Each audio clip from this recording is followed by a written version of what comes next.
2014 সালের পর ভিতরে বাহিরে বড় ধরনের বদল ঘটেছে ভারতের।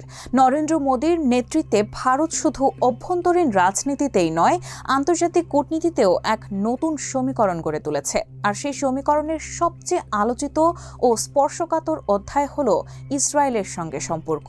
47 থেকেই ইসরায়েলের সঙ্গে ভারত ঘনিষ্ঠ সম্পর্ক গড়ে তুললেও তা অনেকটাই ছিল পর্দার আড়ালে সীমাবদ্ধ।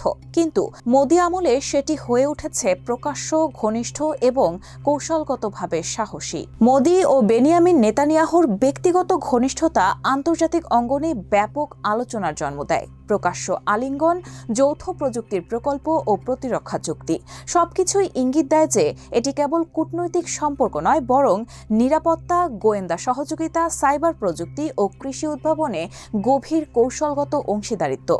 ভারত ইসরায়েল থেকে ড্রোন, মিসাইল ও নজরদারি প্রযুক্তি সংগ্রহ করছে, আর ইসরায়েল ভারতের বিশাল বাজার ও রাজনৈতিক সমর্থনকে কৌশলগত সম্পদ হিসেবে দেখছে।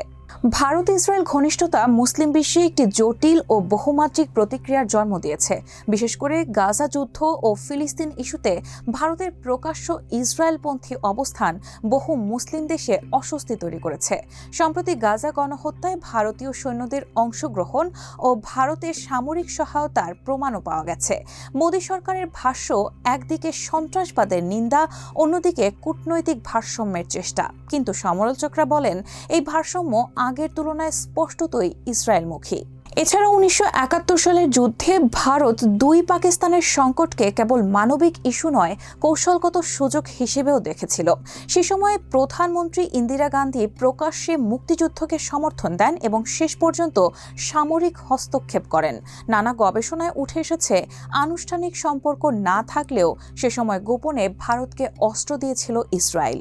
এই সপ্তাহে মোদী আবার তেল আবিব সফর করেছেন এবং সেখানে ইসরায়েলের সংসদ নেসেটে ভাষণ দিয়েছেন, যা ভারতের যে কোনো প্রধানমন্ত্রীর প্রথম।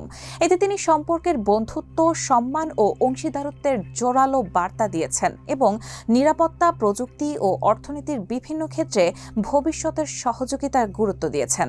সব মিলিয়ে মোদী সরকার ও ইসরায়েলের সম্পর্ক এখন কেবল দ্বিপাক্ষিক সহযোগিতার গল্প নয়, এটি মতাদর্শ, নিরাপত্তা, ভূরাজনীতি ও বৈশ্বিক শক্তির নতুন অক্ষ গঠনের গল্প।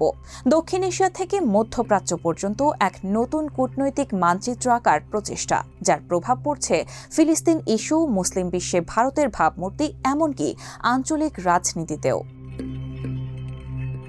রায়হান হক মুন, RTNN।